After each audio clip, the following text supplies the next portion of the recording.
안녕하십니까. 오늘 우리 함께 나누실 말씀은 열왕기하 18장 말씀입니다. 우리 열왕기하 18장 1절부터 12절까지 말씀 제가 읽고 말씀 같이 나누겠습니다. 열왕기하 18장 1절부터 12절까지 말씀입니다. 이스라엘의 왕 엘라의 아들 호세아 제3년에 유다 왕 아하스의 아들 히스기야가 왕이 되니 그가 왕이 될 때 나이가 25세라 예루살렘에서 29년간 다스리니라. 그의 어머니의 이름은 아비요 스가랴야의 딸이더라. 히스기야가 그의 조상 다윗의 모든 행위와 같이 여호와께서 보시기에 정직하게 행하여 그가 여러 산당들을 제거하며 주상을 깨뜨리며 아세라 목상을 찍으며 모세가 만들었던 놋뱀을 이스라엘 자손이 이때까지 향하여 분향하였으므로 그것을 부수고 누후스단이라 일컬었더라. 히스기야가 이스라엘 하나님 여호와를 의지하였는데 그의 전후 유다 여러 왕 중에 그러한 자가 없었으니 곧 그가 여호와께 연합하여 그에게서 떠나지 아니하고 여호와께서 모세에게 명령하신 계명을 지켰더라. 여호와께서 그와 함께 하심에 그가 어디로 가든지 형통하였더라. 저가 아수르 왕을 배반하고 섬기지 아니하였고 그가 블레셋 사람들을 쳐서 가사와 그 사방에 이르고 망대에서부터 견고한 성까지 이르렀더라. 히스기야 왕 제4년 곧 이스라엘의 왕 엘라의 아들 호세아 제7년에 아수르의 왕 살마네셀이 사마리아로 올라와서 에워쌌더라. 3년 후에 그 성읍이 함락되니 곧 히스기야 왕의 제6년이요 이스라엘 왕 호세아의 제9년에 사마리아가 함락되매 아수르 왕이 이스라엘을 사로잡아 아수르에 이르러 고산 강가에 있는 할라와 하볼과 메대 사람의 여러 성읍에 두었으니 이는 그들이 하나님 여호와의 말씀을 듣지 아니하고 그의 언약과 여호와의 종 모세가 명령한 모든 것을 따르지 아니하였음이더라.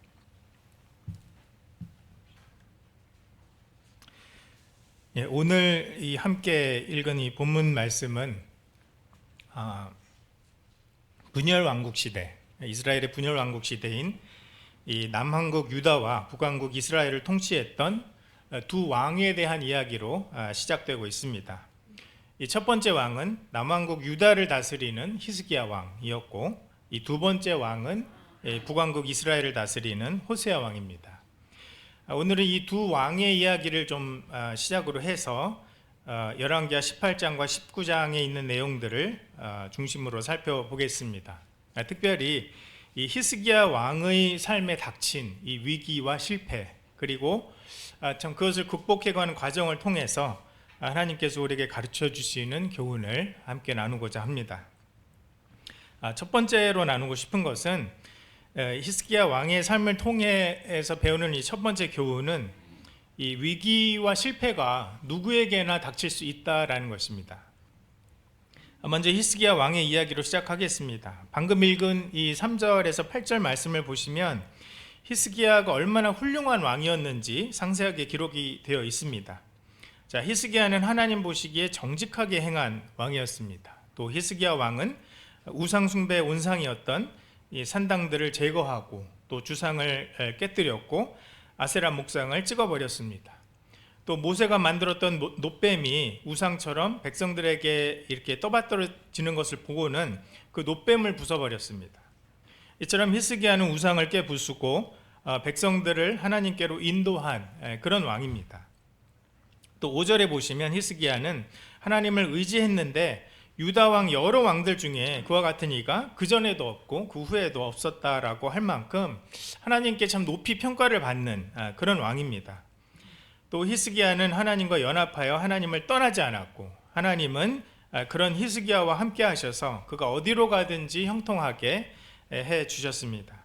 또 대외적으로도 히스기야는 아수르 왕을 배반하고 섬기지 않았으며 또 블레셋 사람들을 쳐서 무찌르고 영토를 확장한 그런 왕입니다. 자, 지금까지 그 말씀을 통해서 우리는 히스기야 왕이 얼마나 훌륭한 그 왕인지를 알게 됩니다. 자, 그러면 이제 두 번째 왕, 그 북왕국 이스라엘의 호세아 왕에 대해서 살펴보겠습니다. 자, 히스기야와는 달리 이 호세아 왕은, 그리고 그가 통치하고 있었던 이 북왕국 이스라엘은 상황이 좋지 않았습니다. 9절 말씀을 보시면 호세아 제7년에 아수르 왕이 쳐들어왔고, 또 3년의 전쟁 끝에 수도인 사마리아가 함락이 되면서 북이스라엘이 멸망하게 됩니다. 그리고 이스라엘 백성들은 이 전쟁 포로로 잡혀서 아수르 제국의 여러 지역으로 강제 이주를 당하게 됩니다. 자, 북이스라엘이 이렇게 아수르 제국에 멸망하게 된 이유는 이 12절 말씀에 기록되어 있습니다. 그들이 하나님의 말씀을 듣지 않고 불순종했기 때문이다라는 것입니다. 자, 지금까지 우리는 이 두 명의 왕에 대해서 살펴보았습니다. 자, 히스기야 왕은 하나님이 기뻐하시는 왕이었습니다. 반면에 이 호세아 왕은 그렇지 않았죠. 이처럼 오늘 본문은 이렇게 히스기야 왕과 또 호세아 왕에 대한 평가를 연이어 이렇게 우리가 보게 되면서 히스기야 왕에 대한 어떤 이 긍정적인 평가가 더욱 확실하게 강조가 되고 있는 그런 모습을 볼 수 있습니다. 자, 이런 히스기야 왕에 대한 좋은 평가는 또 우리가 이렇게 말씀을 읽을 때 앞으로 그의 삶이 어떻게 전개될까 하는 그런 기대감을 갖게 하기도 합니다. 자, 이런 히스기야 왕에 대한 그 좋은 평가를 좀 염두에 두시고 말씀을 살펴보시면 좋겠습니다.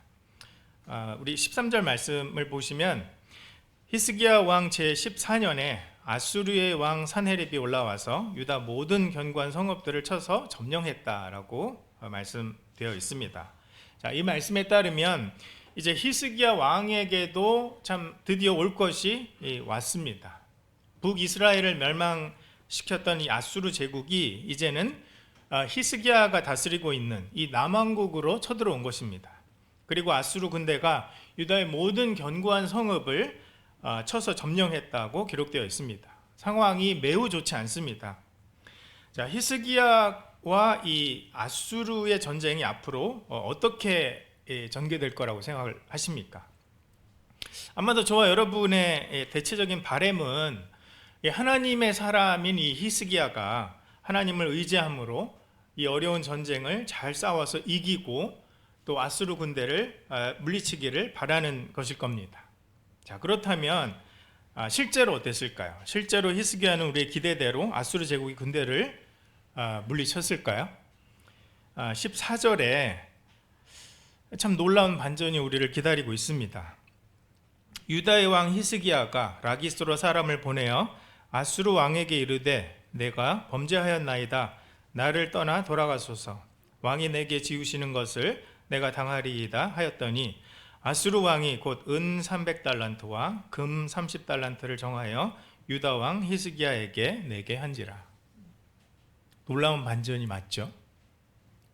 제가 방금 성경에 기록된 그대로 읽은 것 같긴 한데 정말 제가 맞게 읽은 건지 확인할 정도로 참 우리의 예상과는 다른 경우입니다. 우리가 기대했던 그 히스기야의 모습과는 전혀 다른 방향으로 이 상황이 전개되고 있습니다. 이 히스기야가 이 아수르 왕에게 제가 잘못했습니다. 자, 분부하신 대로 제가 다 내어드릴 테니까 공격을 좀 멈춰주시고 이 군대를 후퇴시켜 주십시오. 이렇게 간청하고 있는 모습을 봅니다. 자, 이 말을 들은 이 아수르 왕이 그러면 은 300달란트와 금 30달란트를 오늘날 단위로 하면은 은 10톤과 금 1톤입니다. 당시로서는 엄청난 양의 그런 조공을 바치라고 명령합니다. 아마 저뿐만 아니라 우리 성도님들도 정말 멘붕이시죠. 어떻게 이런 일이 일어날 수 있을까? 앞에서 정말 그 하나님의 칭찬을 받은 그 히스기야와 지금 여기 아수르 왕 앞에서 굴욕적인 패배를 당하고 있는 그 히스기야 왕, 이 두 사람이 정말 같은 사람일까 싶을 정도로 혼란스럽습니다. 서로 너무나 상반된 이 두 상황이 한 사람의 그 삶 속에서 일어나고 있다라는 것을 생각할 때 참 우리가 눈으로 지금 보면서도 참 믿기 힘들고 이걸 어떻게 받아들여야 할지 좀 혼란스러운 그런 마음입니다. 사랑하는 우리 성도 여러분, 정말 어떤 생각이 드십니까?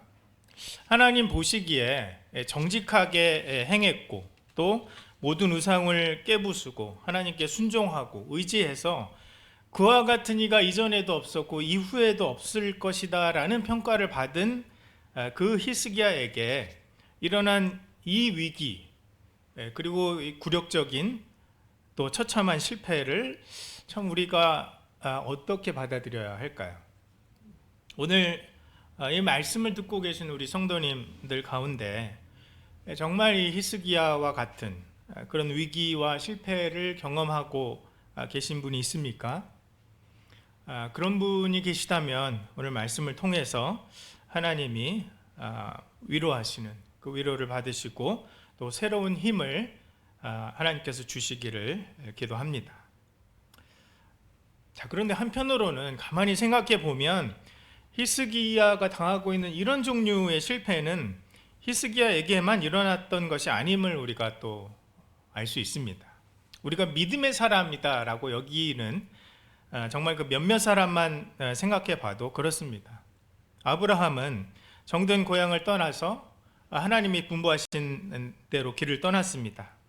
하지만 하나님이 약속하신 땅에 도착했을 때 그를 기다리고 있었던 것은 다름 아닌 기근이었습니다. 그리고 그로 인해서 그가 정말 약속의 땅에 도착하자마자 애굽으로 피난을 가야 하는 그런 상황에 처하게 되었습니다. 요셉은 어떻습니까? 요셉은 하나님이 주신 놀라운 비전을 품게 되었지만 그 결과는 애굽의 노예로 팔려가는 것이었습니다. 또 모세는 동족인 히브리 노예를 도울 그런 마음을 갖게 됩니다. 그러나 모세가 그 결심을 실행에 옮겼을 때 그는 살인자의 누명을 쓰고 또 도망자의 신세가 되고 말았습니다. 그 외에도 많은 믿음의 사람들의 삶을, 인생을 우리가 생각해 볼 때 그들의 인생에 있어서 이런 위기와 실패는 전혀 낯선 것이 아니었습니다. 오히려 이 위기와 실패는 정말 늘상 그들의 삶을 또 저와 여러분의 삶에 바짝부터 따라다니는 그런 것임을 우리가 알 수 있습니다. 여기 히스기야도 예외가 아닙니다.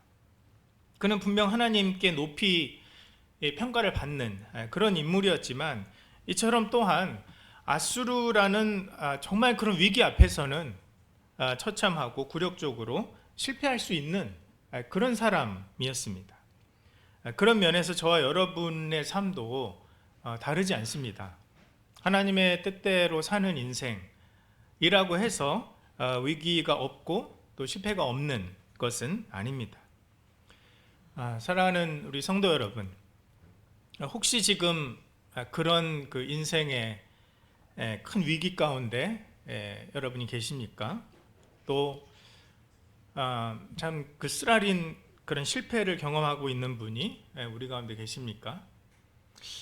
그렇다면 제일 먼저 우리가 기억해야 할 것은 나만 그런 게 아니구나 하는 것입니다. 나한테만 이런 일이 일어나는 것이 아니구나. 크고 작은 위기와 실패는 우리가 어떤 사람인지의 여부와 상관없이 우리 모두를 찾아옵니다. 우리는 그 사실을 인정하고 받아들이는 것만으로도 그 위기와 실패를 이겨낼 수 있는 그런 훌륭한 출발점에 서게 됩니다.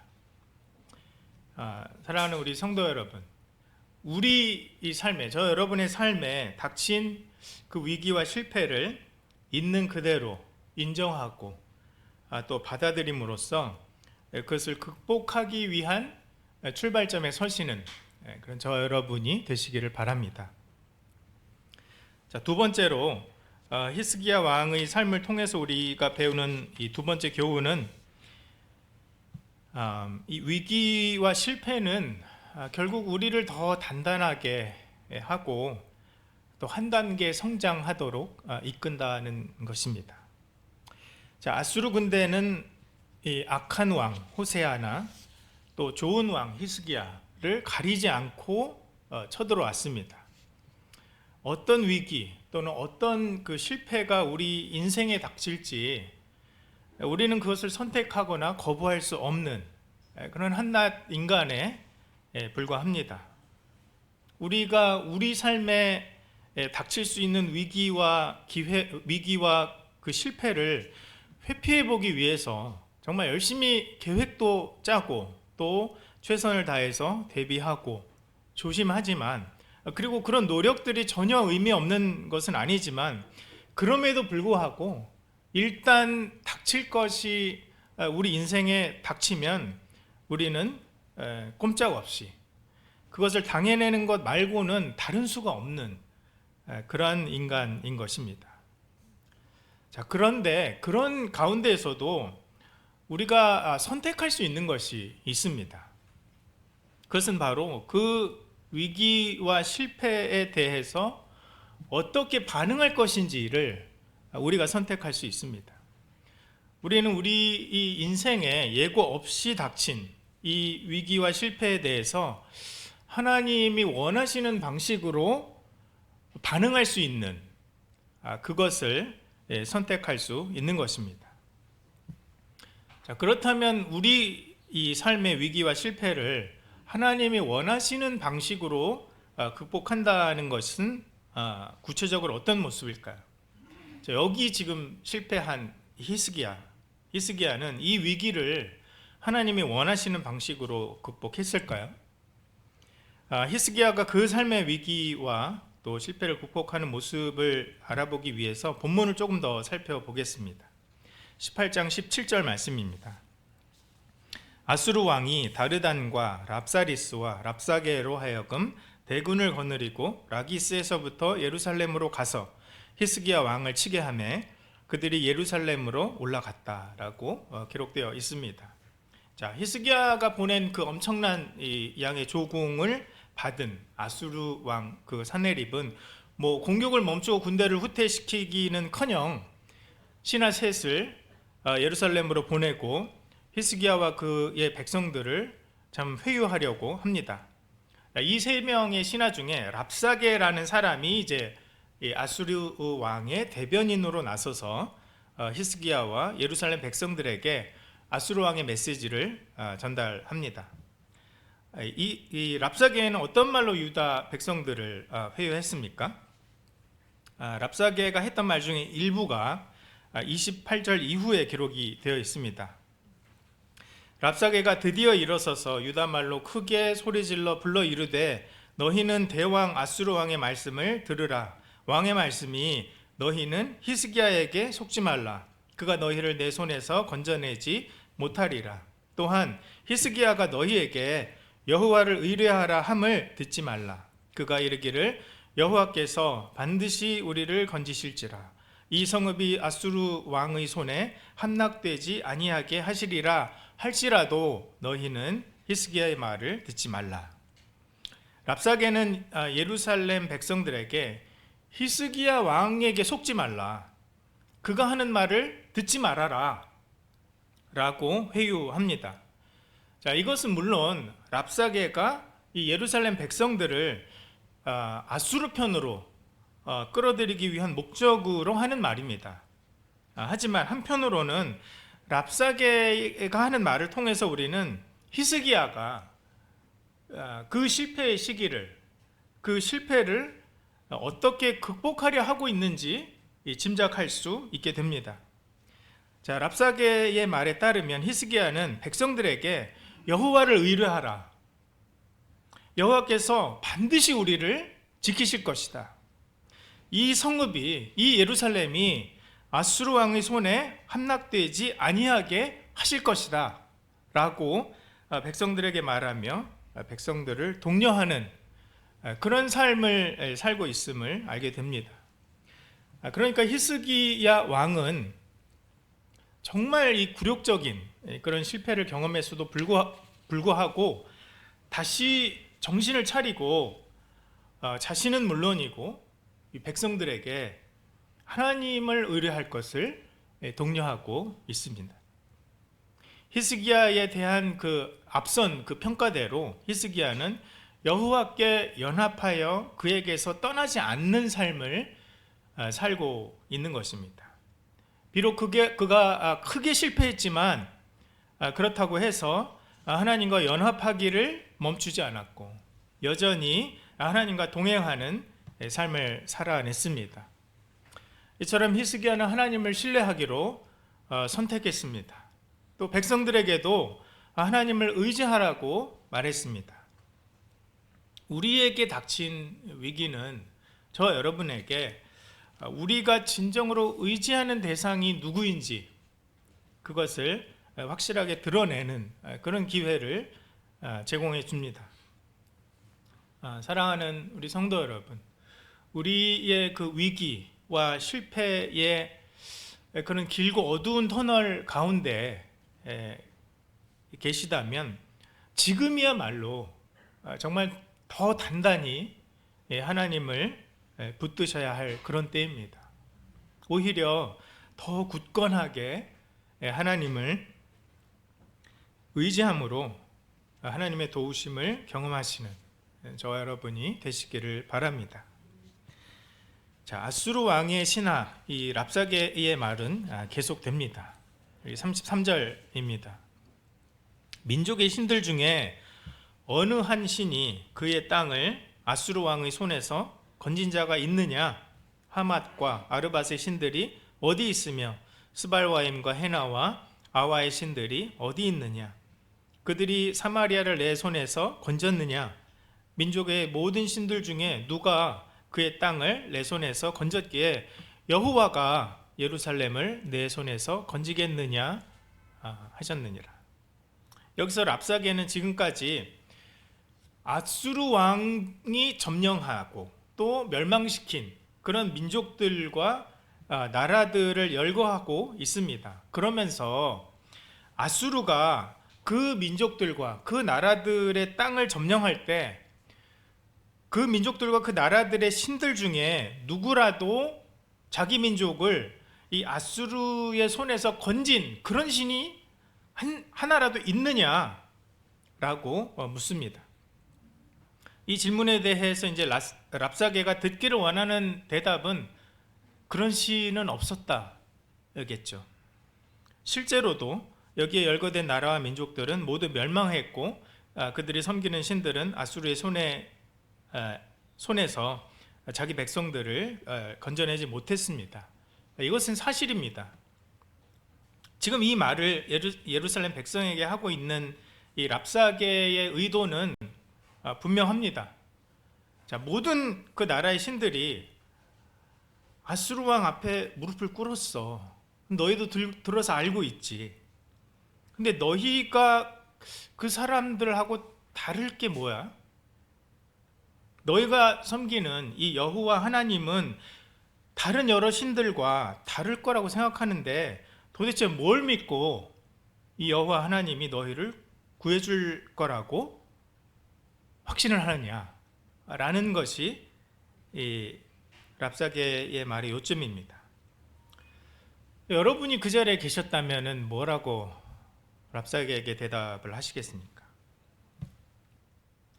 이 랍사게의 말에 대해서 히스기야는 어떻게 반응을 했습니까? 우리 19장 1절 말씀을 보시겠습니다. 히스기야 왕이 듣고 그 옷을 찢고 굵은 배를 두르고 여호와의 전에 들어가서 왕궁의 책임자인 엘리야김과 서기관 셈나와 제사장 중 장로들에게 굵은 배를 둘려서 아모스의 아들 선지자 이사야에게로 보내매. 첫 번째로 좀 눈에 띄는 것은 위기에 반응하는 이 히스기야의 태도가 놀랍게 달라졌다는 것입니다. 예전에 히스기야는 아수르 왕이 유다 성읍을 점령하자 두려움 때문에 그만 믿음으로 반응하지 못했습니다. 성급하게 패배를 인정하고 조공을 바치는 쪽을 택했습니다. 하지만 그런 그 실패를 경험한 후에 히스기야는 이제 하나님을 의지하는 법을 다시 배운 듯합니다.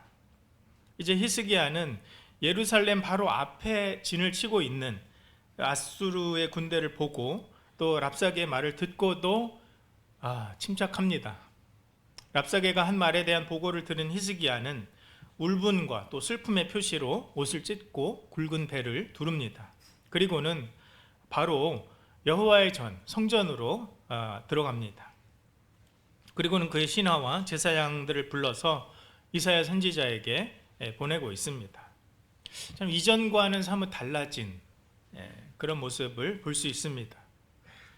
그래서 실패는 이처럼 히스기야를 정말 더 단단하게 그렇게 만들어 주었습니다. 히스기야가 보낸 그 사람들의 이야기를 들은 이사야 선지자는 히스기야에게 두려워하지 말라고 말을 합니다. 이제 또 아수르 왕은 본국으로 돌아가서 칼에 죽게 될 것이다 라고 말해줍니다. 선지자를 통해서 이런 그 하나님의 말씀을 들은 히스기야는 더 굳건히 하나님을 의지합니다. 그러나 아수르 왕은 여전히 물러가지 않고 있습니다.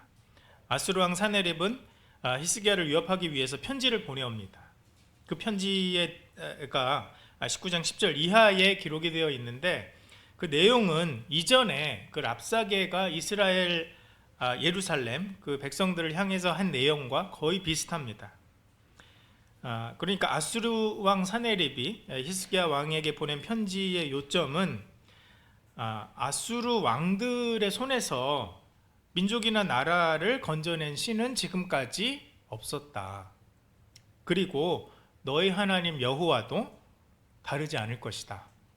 입니다. 이것이 요점입니다. 이 편지를 받은 히스기야는 어떻게 반응했습니까? 14절입니다.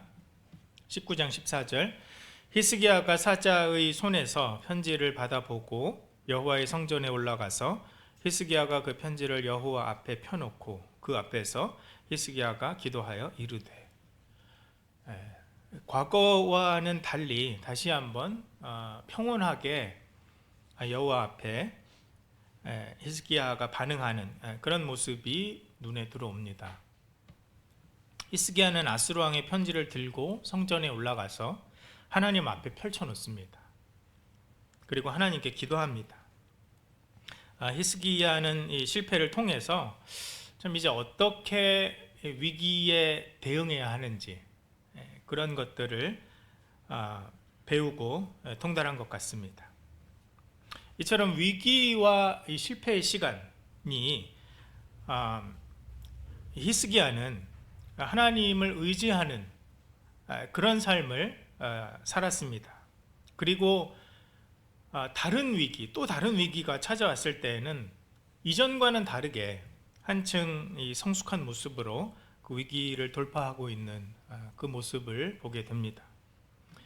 사랑하는 성도 여러분, 코로나로 인해서 또 코로나 말고도 참 그 외에 많은 그런 상황으로 인해서 위기와 실패의 와중에 계십니까? 그렇다면 히스기야와 같이 우리 하나님을 의지하기를 선택하고 참 그 기회를 통해서 한층 더 성장하고 하나님께 가까이 나아가시는 그런 기회로 삼으시기 바랍니다. 우리에게 닥친 참 이 위기와 실패를 허비하지 않고 하나님을 신뢰하고 성장하시는 그런 저와 여러분이 되시기를 바랍니다. 마지막으로 세 번째로 히스기야 왕의 삶을 통해서 배우는 그 세 번째 교훈은 이 위기와 실패를 극복한 자는 하나님의 영광을 드러내며 또 전하는 삶을 살라 하는 것입니다. 아수르 왕 사네립이 너희라고 별 수 있겠어? 라고 말합니다. 너희가 섬기는 여호와 하나님이 다른 신들과 다를 게 도대체 뭐야? 라고 쓴 편지를 읽고 히스기야가 어떻게 기도하고 있습니까? 17절 말씀입니다. 여호와여, 아수르 여러 왕이 과연 여러 민족과 그들의 땅을 황폐하게 하고 또 그들의 신들을 불에 던졌사오니 이는 그들이 신이 아니요 사람의 손으로 만든 것 곧 나무와 돌뿐임으로 멸하였나이다. 그래서 아수르 왕 사네립이 지금까지 아수르를 이긴 신은 없어. 그러므로 여호와 하나님도 우리를 이길 수 없어. 이것이 아수르 왕의 논리입니다. 그 논리로 히스기야를 회유하고 협박했습니다. 이런 아수르 왕 산헤립의 논리, 또 세상의 논리에 대해서 그 반박은 좀 전에 살펴본 대로 히스기야가 하나님께 드리는 기도 가운데 잘 나타나 있습니다. 히스기야의 관점은 다음과 같습니다. 자, 지금까지 아수르가 여러 민족들을 멸망시키는 동안 그들의 신, 그 백성들의 신이 자기 백성을 아수르의 손에서 구해낼 수 없었던 이유는 아수르가 그 신들보다 강했기 때문이 아니라 그 신들은 사실 신이 아니었기 때문이다 라는 것입니다. 그들이 신이라고 여겼던 것은, 그리고 아수르 왕이 이겼다라고 착각했던 것은 사실 불쏘시개로 던져서 불을 피우는 데 쓰면 딱 좋을 만한 그런 목각 인형에 지나지 않는다라고 말하고 있습니다. 그렇다면 하나님은 어떻게 다른 분입니까? 15절 말씀입니다. 그 앞에 히스기야가 기도하여 이르되 그룹들 위에 계신 이스라엘의 하나님 여호와여, 주는 천하 만국의 홀로 하나님이시라. 주께서 천지를 만드셨나이다. 이스라엘의 하나님은 그룹들 위에 계신 분이라고 말하고 있습니다. 그룹들의 그 책무 중에 하나는 하나님이 아끼시는 그 소유를 보호하는 일입니다. 그래서 히스기야는 하나님이 그룹들 위에 계신다라고 말을 하면서 하나님의 소유인 이 예루살렘 백성들을 보호해 주시도록 기도하고 있습니다. 또 하나님은 천하 만국의 홀로 하나님이시다. 그리고 천지를 창조하신 창조자이시다라고 말을 합니다.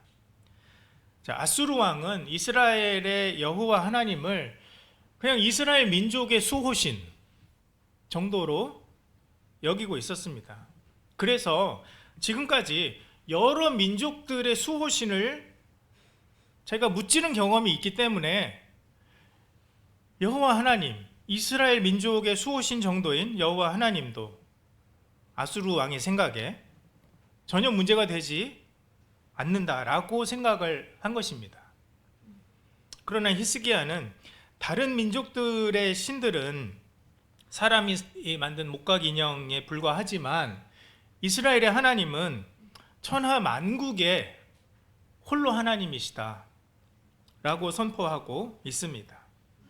그래서 하나님은 전 세계적인 명성, 전 세계적인 영광을 홀로 취하시기에 합당하신 유일하고 참되신 천하 만국의 하나님이시다 라고 선포하는 것입니다.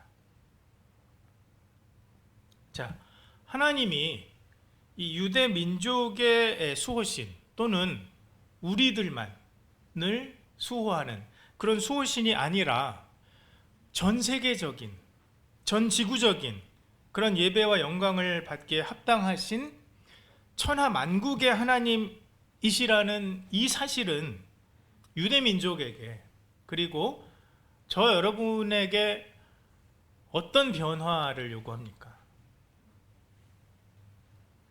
19절 말씀이 그 대답을 우리에게 알려줍니다. 우리 하나님 여호와여, 원하건대 이제 우리를 그의 손에서 구원하옵소서. 그리하시면 천하 만국이 주 여호와가 홀로 하나님이신 줄 알리이다.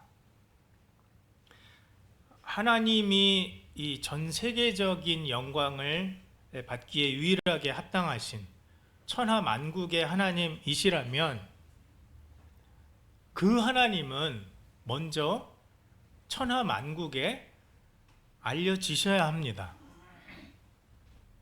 천하 만국에 하나님의 이름이 알려지고 하나님의 영광이 천하 만국에 드러날 때, 천하 만국은 하나님께 예배하고 하나님께 영광을 돌려드리게 됩니다. 천하 만국을 통치하시는 그 하나님의 영광은 천하 만국이 하나님께 영광을 돌릴 때 온전하게 성취될 것입니다.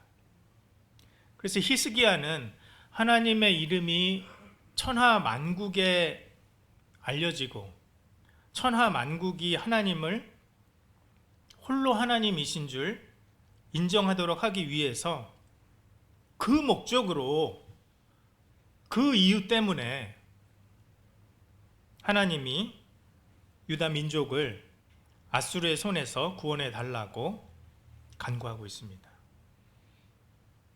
그러니까 히스기야는 지금 하나님이 유대 민족을 택하셨잖아요. 하나님이 유대 민족을 사랑하시잖아요.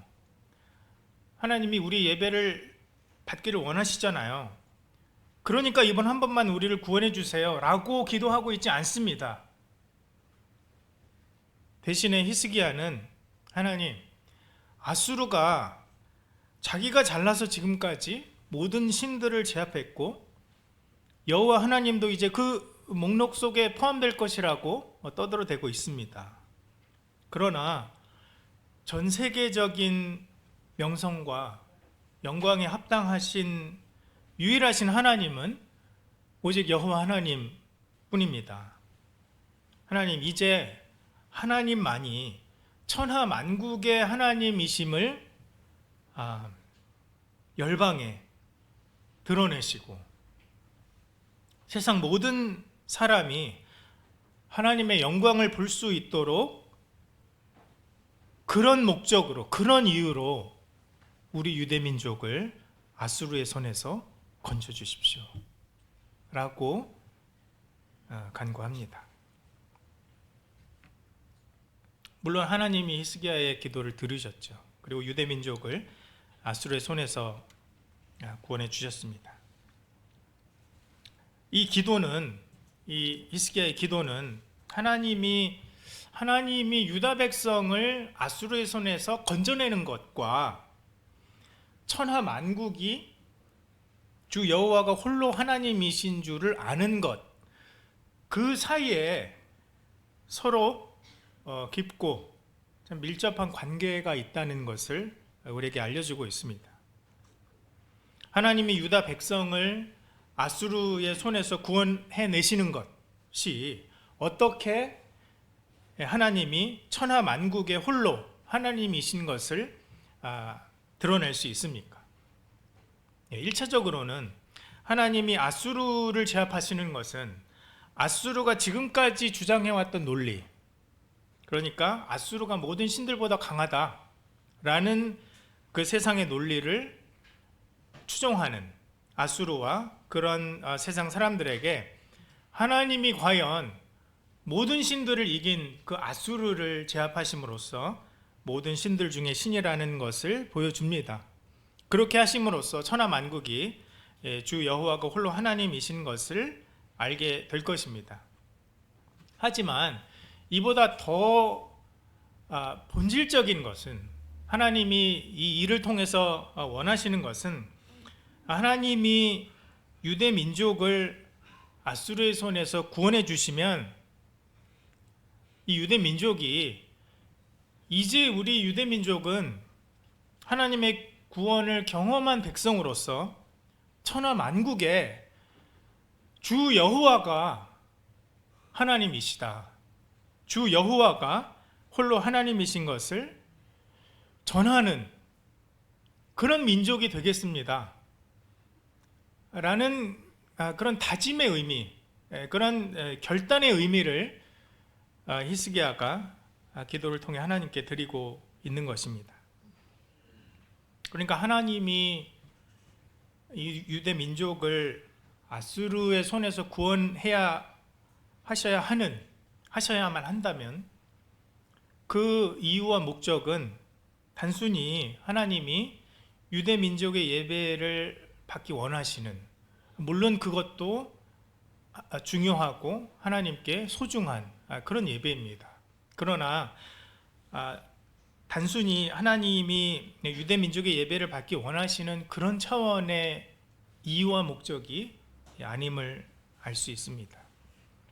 그보다 더 본질적인 이유는, 그리고 목적은, 이 구원받은 이 유대 민족을 통해서 그들이 하나님의 복의 근원이 되고 또 이방의 빛이 되어서 하나님이 정말 어떤 분이신지, 하나님이 어떻게 우리를 구원하셨는지, 하나님이 유일하고 참된 천하 만국의 하나님이심을 그들의 입술을 통해서 열방에 전하고, 하나님의 영광이 천하 만국의 모든 사람들로부터